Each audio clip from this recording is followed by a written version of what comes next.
Last time, on SV Full Send, we head to the El Rey Polo Club for a day of friends, drinks, and riding horses through the Yucatan jungle.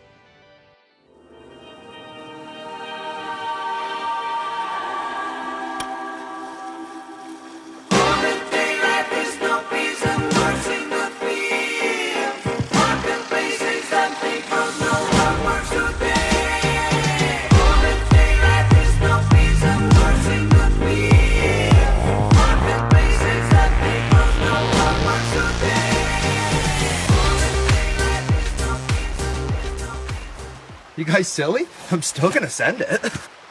We're in Isla, just downpoured for about an hour, and now we're walking down the streets. The swimming pool.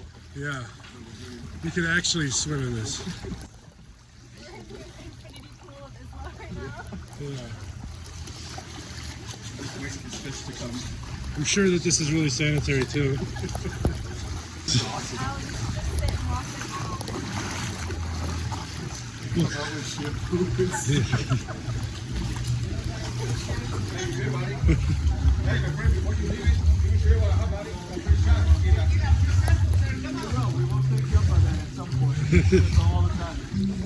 We'll come get a shot at some point.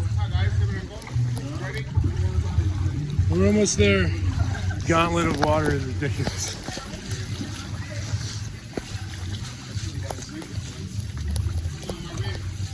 Yeah, I'm sure it'll only take a little bit and no mosquitoes will come of that.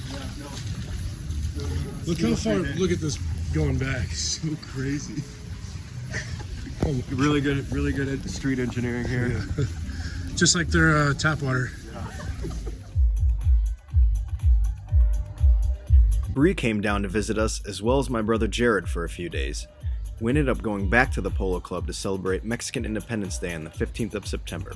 The club hosted an awesome party with great electronic music that lasted well into the morning.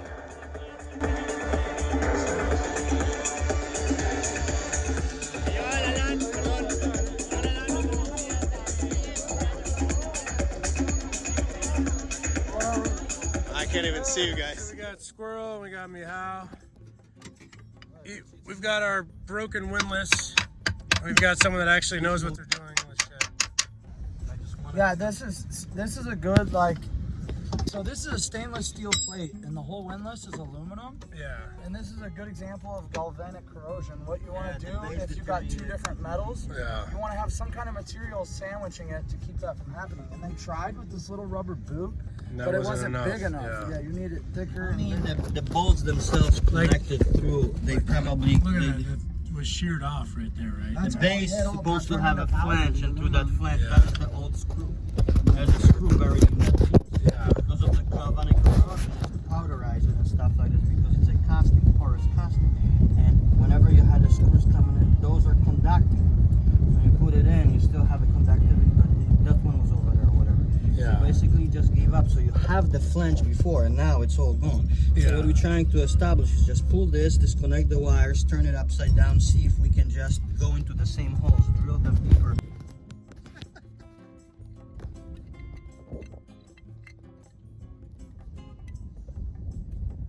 When we remove this cup, we're gonna be having access to wires. Yeah. Oh wow, look at the base, bro. I don't know if that base is gonna be usable. No, the base I already told you. Oh, jeez. Yeah, I know, dude. Me Get in too. my Don't mess up those pretty blues. Yeah. The baby blues. Pretty blues. That's your attributes? That's like my only attribute. Not attributes. I didn't look how long your fingers are. let me check it out now. Oh my god, I love it.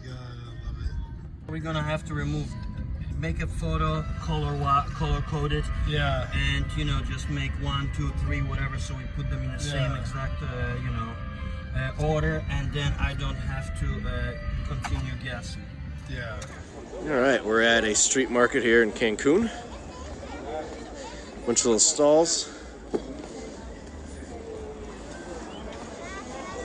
Jared has joined us. My brother. Dana and Heather are here. want to go try. This looks like the dessert aisle.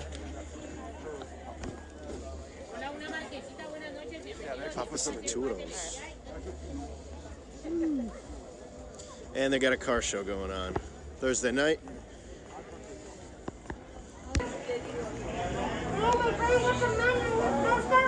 Ooh.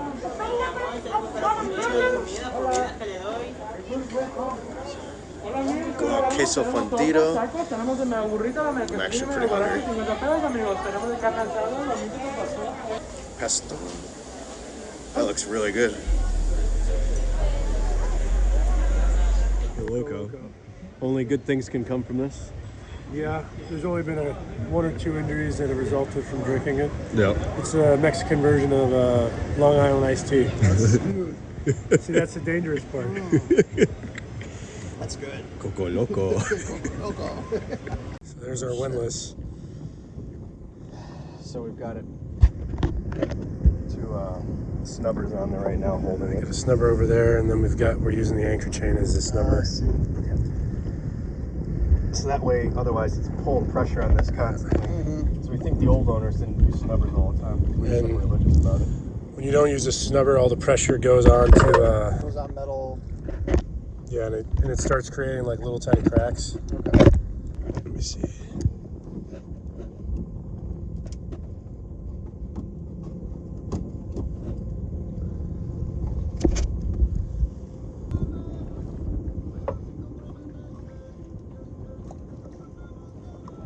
Salt, hardened salt. Yeah.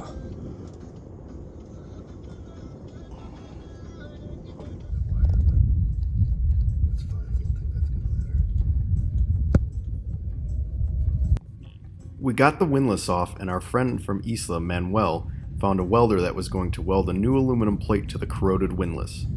First, we needed to trace where the steel plate was located and the holes so the welder could cut the new aluminum plate properly. Alright.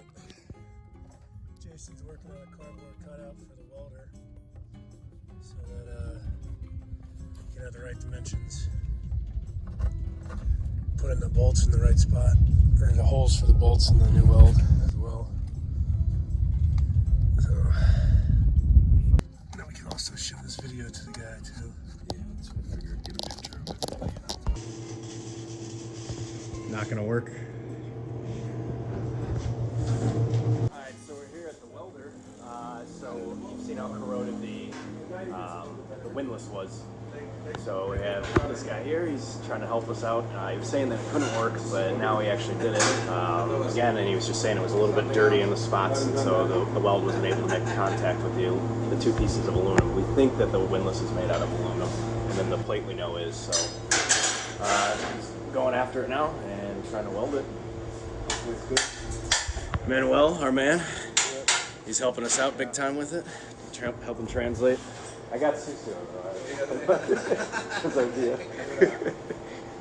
So learning Spanish. Hopefully this works so I can drop almost 2,000 for new windlass. Yeah, we're gonna be stuck here for a while making videos if that's the case. But yeah, so good day. Very excited. Owning a boat, everything breaks all the time. So. All right, so we got the windlass back. Now we're gonna attempt to fix the refrigerator. It hasn't been cold for a good little bit. Actually since Key West. Temperatures all the way up. We just fixed this thing when we were in Jacksonville. I think we made the same mistake when it comes to de-thawing it. We didn't use a knife or anything like that to do it, but we were also punching it, and not punching it, but like hitting it with our fingers. So I guess the lesson here is whenever we're going to de-thaw it, just let it actually de-thaw itself and not try and assist it in any way. Yeah. So trying to take out the evaporator. Manuel's knows a refrigeration guy in Cancun, so we should be able to fix it for around a similar price, like $300. So disconnecting these guys right now. Still hearing some freon coming out, so I don't know if it's all leaked out or if that's the case or what. But so I'll figure it out. But trying to be careful taking it out just in case it might be the temperature. Things messed up. So we'll see. Troubleshooting though. Boat problems always. Alright, we're at the hardware shop here on Isla, right next to the old abandoned airfield. But we are getting the nuts and bolts and washers for our windlass so that we can get that up and operational since we got the welding done. So hopefully today we'll be able to borrow something from Hal to drill the holes into the stainless steel, buy acrylic paint so that there's less of corrosion between aluminum and stainless steel. So we're getting things done. Using Google Translate to talk to everybody and just letting them read, and so far it's going good, so take a Google Translate. We're getting all the nuts and bolts inside of the hardware shop.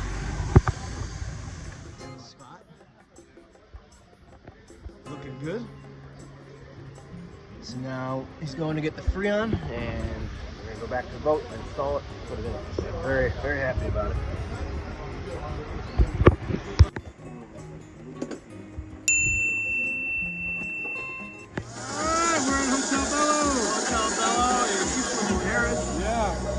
Private DJ's birthday party. Andrea. Yeah. A lot of Chicago folks. Yeah. A lot of Chicago folks here. We've had a violin player and a jazz player. It's been pretty good. We did this. See this. We did this. We'll figure it out in a little bit though, but stay tuned.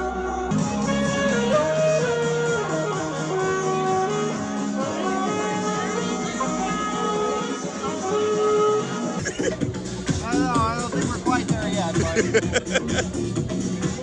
Jared, how's your time been in Mexico? loving it. How much sailing have we done? 0.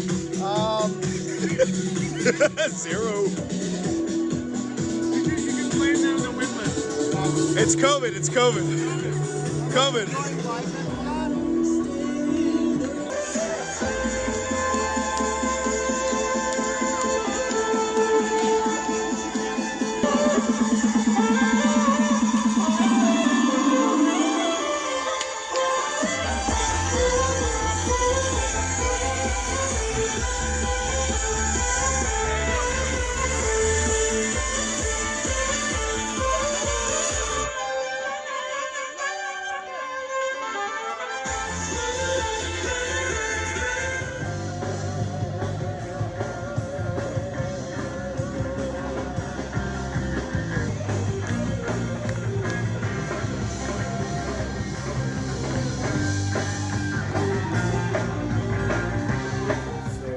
October 3rd, and Tropical Storm Gamma is ripping through the Yucatan.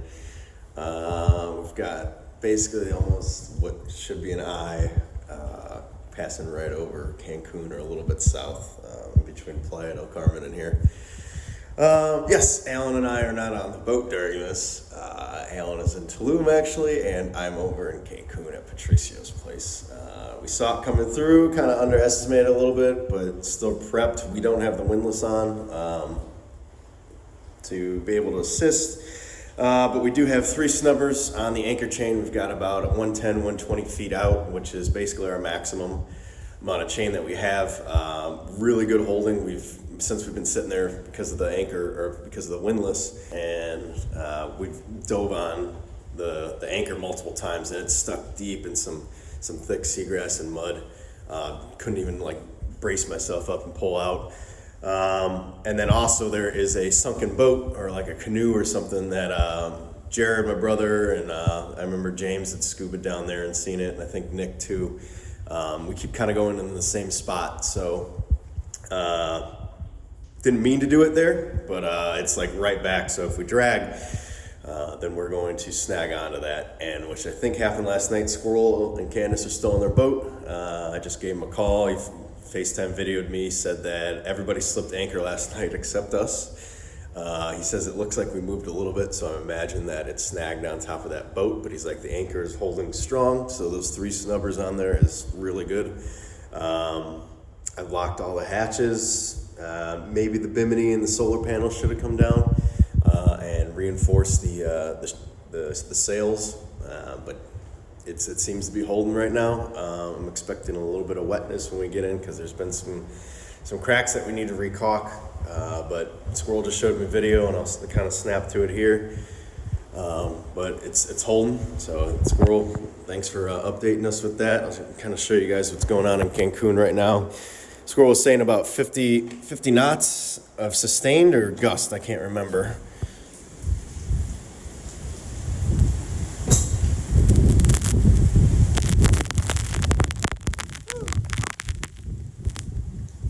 But yeah, tropical storm Gamma. Oh, man. All right, well, now the door doesn't have a handle, and I just locked myself out. It's a little storm update. It's about 2 p.m. Central Time, October 3rd. Tropical storm Gamma blowing through. The rain had stopped for a second, but it looks like it's starting to go down here in the next hour based on what I'm reading online from all the reports using Windy and National Hurricane Center. But woo, it is whipping.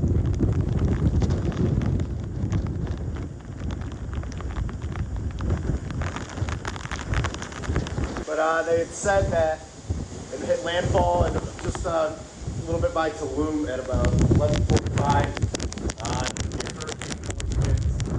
So basically, this is kind of my first hurricane-ish. We're still doing all right. Squirrel canvas reports, and it was there. I'm pretty sure that it might have moved back a little bit because we're kind of even with one of the other boats that was off our port side.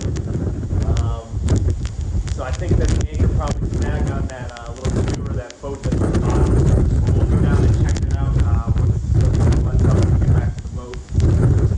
But yeah, this is kind of crazy.